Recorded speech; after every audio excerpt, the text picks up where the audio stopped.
Section 27 worried about prolonging of delivery of Limpopo textbooks, and G20 summit calls for practical steps in addressing Eurozone crisis. I'm Lebo Changela with this news update. The human rights organization Section 27 says they're worried about the prolonging of the delivery of textbooks in Limpopo. All schools were supposed to have received books by the 15th of this month as per the North Gauteng High Court ruling. According to Section 27, Group Grade R1 and 3 have not yet received textbooks.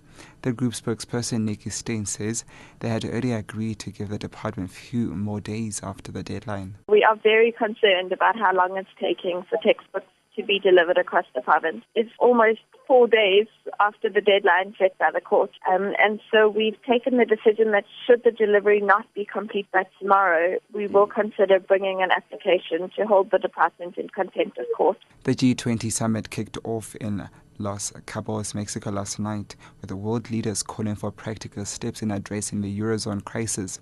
The meeting took place as the world ponders on news of Greek elections, which avoided the possible exit of the country from the Eurozone.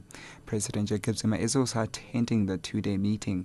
Limpopo reports. Leaders from 20 most powerful nations converged in Mexico to look at the economic situation of the globe. As expected, the Eurozone crisis took center stage.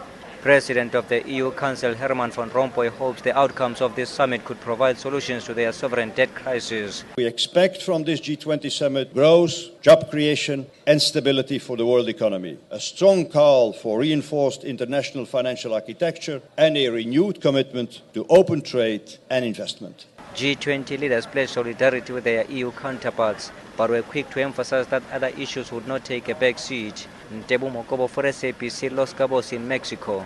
Judgment in a serial escapee Bongani Moyo's trial is expected to be handed down in the Pretoria Magistrate Court today. Moyo once alleged that he was told by police in August 2011 to either walk out of the Pretoria Magistrate Court and disappear or be killed. He's facing a charge of escaping from police custody after he walked out of the court building in August. He was recaptured about 2 weeks later, and he insisted that investigating officer Fritz Erasmus threatened him after he appeared on a charge of armed robbery.